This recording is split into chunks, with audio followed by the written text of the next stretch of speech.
मोहम्मद को ना मानने वाला मुसलमान नहीं हो सकता।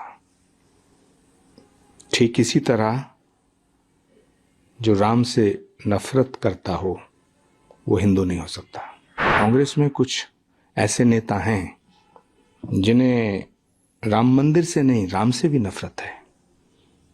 हिंदुत्व से नहीं, हिंदू शब्द से नफरत है। राम के बिना, सनातन के बिना न भारत की कल्पना की जा सकती है, न भारतीय लोकतंत्र की कल्पना की जा सकती है। जो राम का नहीं है, जो सनातन का नहीं है, वो भारत का नहीं हो सकता। काफी दौरा किए थे, इस बार आप नहीं दिख रहे हैं, कुछ नाराजगी है क्या? नहीं, नाराजगी का तो कोई कारण नहीं है।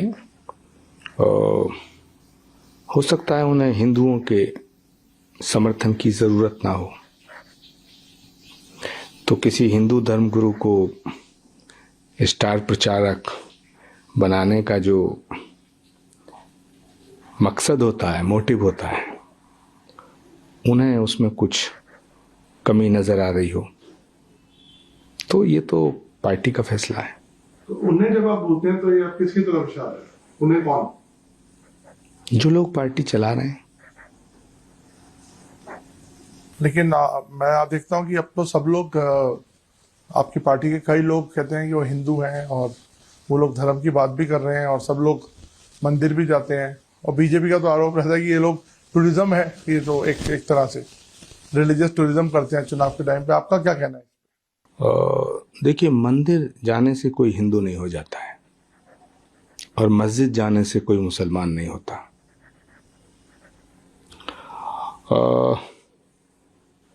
जीसस को ना मानने वाला ईसाई नहीं हो सकता, मोहम्मद को ना मानने वाला मुसलमान नहीं हो सकता। ठीक इसी तरह जो राम से नफरत करता हो वो हिंदू नहीं हो सकता। कौन नफरत करता है? सारी दुनिया जानती है। राम मंदिर को रोकने के जो प्रयास हुए, उससे करोड़ों सनातन धर्म को मानने वाले करोड़ों लोगों की आस्था को ठेस पहुंची। अब ये सवाल कि राम से नफरत कौन करता है, राम से मोहब्बत, प्रेम और राम के प्रति श्रद्धा किसकी है, मुझे नहीं लगता कि अब इस रहस्य पे कोई पर्दा गिरा हुआ रह गया है। सर, लेकिन ऐसा है कि चुनाव का मौसम है, और क्या ऐसा है कि आप कांग्रेस को ही उतार रहे हैं कांग्रेस में होने के बावजूद? क्योंकि आप भी तो उस पार्टी का हिस्सा हैं, अगर आपकी बात माने तो। नहीं, पार्टी का हिस्सा होने का मतलब ये नहीं है कि सच को सच और झूठ को झूठ ना कहा जाए। कांग्रेस पार्टी हिंदू विरोधी नहीं है। कांग्रेस पार्टी महात्मा गांधी की पार्टी है, जिनकी हर एक प्रार्थना की सभा की शुरुआत होती थी, रघुपति राघव राजा राम, पतित पावन सीताराम। तो कांग्रेस पार्टी हिंदू विरोधी कैसे हो सकती है? और अगर कांग्रेस पार्टी हिंदू विरोधी है तो महात्मा गांधी की फॉलोअर नहीं हो सकती है। नहीं, आपने अभी कहा ना कांग्रेस के कुछ लोग जो है वो नफरत करते हैं राम से। कौन लोग हैं वो? फिर वो पार्टी के कुछ लोग हैं, कौन है? आप भी जानते हैं। नहीं, आप बताइए कि मैं तो जानता हूं या कोई जानता नहीं जानता है, तो सवाल आपसे पूछ रहा हूं। राजनीति में भाषा होती है वो सांकेतिक होती है। मेरी किसी से निजी दुश्मनी थोड़ी है और मैं किसी के विषय में निजी बात थोड़ी करूंगा, लेकिन जो मैंने महसूस किया है कि कांग्रेस में कुछ ऐसे नेता हैं जिन्हें राम मंदिर से नहीं, राम से भी नफरत है। हिंदुत्व से नहीं, हिंदू शब्द से नफरत है। हिंदू धर्मगुरुओं को अपमान करना चाहते हैं। उनको अच्छा नहीं लगता कि कोई हिंदू धर्मगुरु पार्टी में रहे। क्या आप इशारा कर रहे हैं कि आप बीजेपी की तरफ ज्वाइन कर रहे हैं? क्या भारत की बात करना, सनातन की बात करना, वंदे मातरम बोलना, सच्चाई की बात करना भाजपा ज्वाइन करने जैसा है? अगर हम भाजपा में नहीं हैं तो सच नहीं बोल सकते क्या? अगर हम भाजपा में नहीं हैं तो सनातन की बात नहीं कर सकते क्या? अगर हम भाजपा में नहीं हैं तो क्या भारत माता की बात नहीं कर सकते क्या? तो सवाल भाजपा और कांग्रेस का नहीं है, सवाल है कि भारत की जो संस्कृति और सभ्यता है, इसका सवाल है। राम भारत की संस्कृति और सभ्यता में रमे हुए हैं। राम के बिना, सनातन के बिना न भारत की कल्पना की जा सकती है, न भारतीय लोकतंत्र की कल्पना की जा सकती है। इसीलिए भारत के संविधान पे श्री राम दरबार के चित्र अंकित है। भारत और सनातन अलग नहीं है। ये कुछ लोगों की बेवकूफी है या उनकी कुटिलता जो भारत को और सनातन को अलग करके देखते हैं। जो राम का नहीं है, जो सनातन का नहीं है, वो भारत का नहीं हो सकता। तो अभी जो राम मंदिर की एक वो होने वाली है इनॉग्रेशन, उस पर आपके क्या कहना है? सौभाग्य का विषय है। युगों युगों की प्रतीक्षा के बाद, सैकड़ों सालों के संघर्ष के बाद, करोड़ों हिंदुओं की प्रार्थनाओं के बाद ये शुभ घड़ी आई है कि मर्यादा पुरुषोत्तम भगवान श्री राम, जिनको हम अखिल कोट ब्रह्मांड नायक राम कहते हैं, वो रामलला वो अपने स्थान पर विराजमान होंगे। उनका मंदिर बनते हुए देखने की लालसा में कितने लोगों की आंखें बंद हो गई। लाखों लोग ये सपना आंखों में लिए चले गए कि वो राम मंदिर का निर्माण अपनी आंखों से देखें। हम सौभाग्यशाली हैं। पूरे भारत का सौभाग्य ये कि भगवान श्री राम के मंदिर का उद्घाटन होते हुए हम देखेंगे।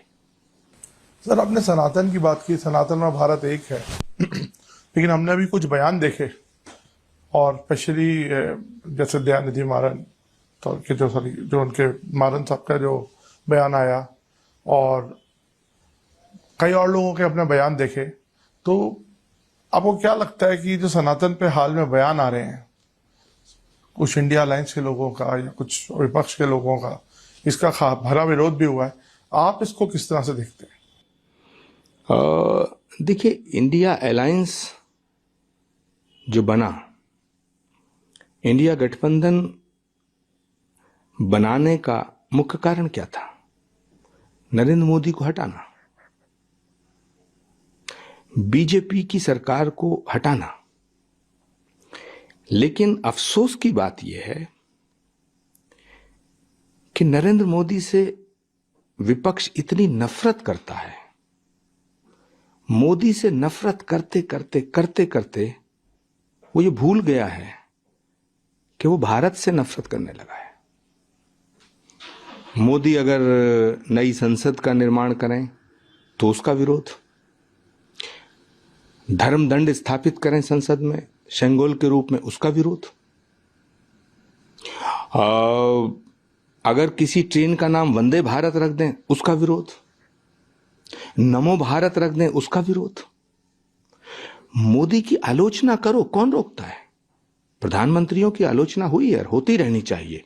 लोकतंत्र की खूबसूरती है कि प्रधानमंत्री के फैसलों की आलोचना होनी चाहिए, लेकिन प्रधानमंत्री से नफरत करना ठीक नहीं। नमो भारत का मतलब क्या है कि भारत को नमन, लेकिन नमो भारत का भी विरोध। तो मुझे लगता है कि मोदी से नफरत करता करता विपक्ष इतना कंफ्यूज हो गया है कि वो भारत की संस्कृति, भारत की सभ्यता, सनातन, सबसे नफरत करना शुरू कर। बट आप ये सब आप क्यों बोल रहे हैं? आप तो पार्टी की लीडरशिप के बहुत क्लोज हैं, आप पहले क्यों नहीं बात बोली? आप हो सकता है मैं बोलता हूं, आपको किसने कह दिया कि मैं अभी बोल रहा हूं? और अगर अभी भी बोल रहा हूं तो अभी सुन लेना चाहिए। लेकिन सब कोई लोग देखेंगे कि चुनाव है, चुनाव से पहले ऐसा बयान आना। सच बात और हक की बात, इंसाफ की बात जब भी बोलो तभी सवेरा। तो आपको क्या लगता है, इंडिया अलायंस क्या मोदी को टक्कर दे पाएगा या नहीं दे पाएगा? आपका क्या आंकलन है? और अभी हाल में जो स्टेट इलेक्शंस हो रहे हैं उसमें कई सर्वे ऐसे हुए हैं जो कांग्रेस को बहुत आगे दिखा रहे हैं, कैसा देखते हैं? नहीं, कांग्रेस राज्यों के चुनाव में बिल्कुल हमें उम्मीद है कि जीतेगी। छत्तीसगढ़ में 2018 में हमने सरकार बनाई, बीजेपी से छीनी थी। अभी हमने हिमाचल बीजेपी से छीना है, कर्नाटक बीजेपी से छीना है, मध्य प्रदेश में भी हमने सरकार बनाई थी, लेकिन वो कमलनाथ के पीठ में खंजर भोंक के बीजेपी ने गिरा दी। हम मध्य प्रदेश में फिर दोबारा सरकार बनाएंगे, लेकिन सरकार बनाने का मतलब ये थोड़ी कि मैं सनातन का विरोध करने वालों का समर्थन करूं। जो लोग सनातन को मिटाने की बात कर रहे हैं, मैं उनका साथ नहीं दे सकता हूं। जो लोग हिंदू धर्म को मिटाना चाहते हैं, जो भारत की एकता के खिलाफ हैं, जो भारत को जातियों में विभाजित करना चाहते हैं, भारत का विभाजन धर्म के नाम पर एक बार हो चुका है और उस विभाजन की विभीषिका का जो जख्म है भारत की आत्मा पे अभी तक ताजा है। विभाजन जातियों के नाम पे हो या धर्म के नाम पर, विभाजन विभाजन होता है। तो भारत का एक विभाजन धर्म के नाम पे हुआ। अब कुछ लोग हैं जो अपनी सत्ता के स्वार्थ के लिए जातियों के नाम पे भारत को बांटना चाहते हैं। हो सकता है इससे किसी एक पार्टी को फायदा हो जाए, हो सकता है किसी, लेकिन आपने मेरे सवाल का जवाब नहीं दिया। मोदी वर्सेस इंडिया, आपको क्या लगता है? पहली बात तो यह है कि विपक्ष की विडंबना यह है कि वो अपनी सब गलतियों को मोदी के सर रखना चाहता है, अपनी जिम्मेदारी नहीं लेना चाहता। अब मुझे आप बताइएगा, अखिलेश यादव कह रहे हैं कि कांग्रेस और भाजपा एक है। अखिलेश यादव कह रहे हैं कांग्रेस सबसे बड़ी धोखेबाज पार्टी है। क्या अखिलेश जी मोदी जी के कहने पर कह रहे हैं? क्या इसका दोष भी हम नरेंद्र मोदी को देंगे? कमलनाथ जी कह रहे हैं कौन अखिलेश वखिलेश, तो क्या इसका दोष भी हम मोदी जी को देंगे? नीतीश कुमार ने जो वात्सायन के कामसूत्र का जो विवरण विधानसभा के पटल पे किया है, जिस तरीके से किया है, जिस भौंडे तरीके से किया है, नारी की मर्यादा तार तार कर दी है, भारत की संस्कृति सभ्यता के ऊपर एक कलंक लगाया है। क्या इसका दोष भी हम मोदी को देंगे? जिस तरह से बिहार के पूर्व मुख्यमंत्री जीतन राम मांझी को बेइज्जत किया है, यह दलितों का सम्मान किया है, लेकिन इंडिया गठबंधन का कोई नेता यह कहने वाला नहीं है कि नीतीश जी तुमने ये क्यों किया। इंडिया गठबंधन के नेताओं को बोलना चाहिए कि नीतीश जी आपने ये दलितों का अपमान किया है। ये जीतन राम मांझी का अपमान नहीं है, पूरी दलित समाज का अपमान है। और जीतन राम मांझी तो महादलित हैं। इंडिया गठबंधन के किसी नेता ने यह नहीं कहा, ना अखिलेश जी ने कहा, ना ममता जी ने कहा, ना कांग्रेस के किसी बड़े नेता ने कहा, ना शरद पवार जी ने कहा, ना उद्धव ठाकरे जी ने कहा। क्या आखिर आप नारियों के विषय में बोल क्या रहे हैं? ये वो भारत है, ये वो देश है जहां कहा गया है यत्र नारस्तु पूजन्ते रमन्ते तत्र देवता। धज्जियां उड़ा के रख दी हैं विधानसभा में। महाभारत में दुशासन ने एक द्रौपदी का चीरहरण करने का प्रयास किया था। नीतीश कुमार जी ने भरी विधानसभा में नारी शक्ति का चीरहरण करने का प्रयास किया है। इसलिए ये सब देश देख रहा है। तो अगर हम इस तरह की बातें करेंगे और फिर हम कहेंगे कि हर बात का दोष बीजेपी पे मढ़ेंगे, मोदी पे मढ़ेंगे, तो मुझे लगता है ये भूल होगी। और ये भूल हम लगातार कर रहे हैं। पूरे विपक्ष के लिए मैं कहना चाहता हूं कि 10 बरस तक बस यूं ही 10 बरस तक बस यूं ही हम एक खता करते रहे, धूल चेहरे पे थी और आईना साफ करते रहे। हमें सबको अपने अपने आचरण को सुधारना होगा। हम मोदी का विरोध करें, कोई नहीं रोकता, लेकिन आलोचना करें। प्रधानमंत्री की आलोचना करने से कोई नहीं रोक रहा है, लेकिन प्रधानमंत्री से नफरत करना ठीक नहीं। प्रधानमंत्री एक पार्टी का नहीं होता, देश का होता है। G20 में तमाम दुनिया भर की ताकतें यहां आई, उनका समर्थन तो कर दो। भारत का नाम अगर पूरे विश्व के पटल पे ऊपर उठ रहा है, उसका समर्थन तो कर दो, उसकी सराहना तो कर दो, लेकिन नहीं करेंगे। उसी का परिणाम है जो आपका सवाल है कि इंडिया गठबंधन हो या कोई और गठबंधन हो, देश की जनता, जनतंत्र में सारी शक्तियां जनता में निहित होती हैं। जनता जिसे चाहती है सिंहासन देती है, जनता जिसे चाहती है सिंहासन से हटा देती है। तो आखिर कोई तो कारण है कि जो जनता के मानसिक पटल से अभी नरेंद्र मोदी नहीं उतर रहे।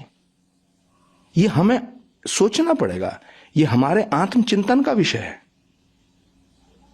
यह आरोप प्रत्यारोप का विषय नहीं है, यह आत्मचिंतन का विषय है। तो इंडिया अलायंस सक्षम नहीं है आपको लगता है अभी? मुझे लगता है इंडिया अलायंस नाम की अभी कोई चीज ही नहीं बची है। काफी बड़ी बात आप बोल रहे हैं, क्योंकि आपकी पार्टी का ये स्टैंड नहीं है। कहां बची है? अखिलेश यादव जब ये कहते हैं कि कांग्रेस और भाजपा एक है, राष्ट्रीय अध्यक्ष हैं वो समाजवादी पार्टी के, अखिलेश यादव कहते हैं कि कांग्रेस धोखेबाज पार्टी है। आम आदमी पार्टी के तमाम नेता कांग्रेस को रोज गाली देते हैं, और हमारी पार्टी के नेता रोज आम आदमी पार्टी को भ्रष्ट बताते हैं। गठबंधन बचा कहां है? अधीर रंजन चौधरी रोज ममता जी के ऊपर सवाल उठाते हैं, ममता जी रोज अधीर रंजन को गाली देती हैं। तो ये गठबंधन है। लोग कह रहे हैं कि हमारे जो डिफरेंसेस हैं वो अलाइव हैं, लेकिन हम लोग एक उनका मोटिव है कि मोदी हट। तब तो वो बात सच होगी जो मैं कह रहा हूं कि आपका जो लक्ष्य है देश को एक नई दिशा देना नहीं है, आपका लक्ष्य है नरेंद्र मोदी से नफरत। और मैं ये कहना चाहता हूं कि आप देश की जनता का विश्वास हासिल करिएगा, आप भारत के जनमानस के ऊपर एक ऐसी छाप छोड़िएगा, उसके मानसिक पटल पे आप ऐसे शब्द अंकित कीजिएगा जिनसे उसके दिलों तक पहुंचा जा सके। नरेंद्र मोदी का मोदी से दुश्मनी, मोदी से नफरत करके आप देश की जनता के दिलों को नहीं जीत सकते। मोदी के फैसलों का विरोध करिए। मैं बिल्कुल इसको साफ कर देना चाहता हूं, इस देश में पंडित नेहरू से लेके आज तक सभी प्रधानमंत्रियों के फैसलों की आलोचना हुई है, समीक्षा हुई है। नरेंद्र मोदी जी के भी एक एक फैसले की आलोचना और समीक्षा होनी चाहिए, लेकिन देश की जनता ऐसा समझ रही है कि जैसे विपक्ष मोदी के फैसलों की आलोचना नहीं करता है, मोदी से नफरत करता है। इसका नुकसान हमें हो रहा है।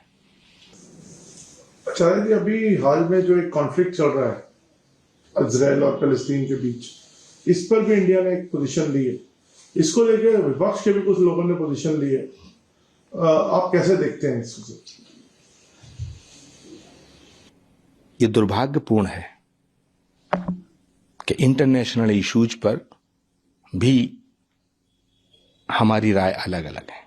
हमें देश के साथ खड़ा होना चाहिए। जब इंदिरा गांधी जी ने फैसला लिया था पाकिस्तान के 2 टुकड़े करने का, तो घोर विरोधी थे अटल बिहारी वाजपेयी जी। उन्होंने इंदिरा गांधी का समर्थन किया था, दुर्गा कहा था। हम आपस में खूब लड़े, लेकिन जहां सवाल राष्ट्र का हो वहां हमें भारत के साथ खड़ा रहना चाहिए। प्रियंका गांधी जी को प्रधानमंत्री कैंडिडेट बनाइए। अब आपको जो इन्होंने नया एक स्ट्रक्चर तैयार हुआ है कांग्रेस में, president is non Gandhi now, and सब कहते हैं कि इंटरनल डेमोक्रेसी भी काफी मजबूत हुई है वहां पे। तो ऐसे में आप गांधी फैमिली का और कांग्रेस का क्या मेल देख रहे हैं? गांधी परिवार के बिना कांग्रेस का कोई अस्तित्व नहीं है, और देश में इंडिया गठबंधन और सारे विपक्ष के पास प्रियंका गांधी से ज्यादा लोकप्रिय नेता नहीं है। फैसला तो कांग्रेस को करना है, पर यदि नरेंद्र मोदी जी को तगड़ी टक्कर देना चाहती है कांग्रेस, तो प्रियंका गांधी को प्रधानमंत्री के पद का कैंडिडेट बनाया जाए, वो बेहतर होगा। लेकिन अभी ऐसा कोई चुनाव प्रूफ नहीं करता है। अगर आप डेटा देखें कि प्रियंका गांधी जी ने जैसे उत्तर प्रदेश में लड़कियों वाला जो कैंपेन चलाया, उसके बाद हमने देखा योगी बड़े मार्जिन से जीते हैं। तो क्या क्या बेसिस क्या है आपके इस पॉपुलैरिटी का? राजनीति में जो कल हारा था वो आज जीत गया, और जो आज हारता वो कल जीत जाता है।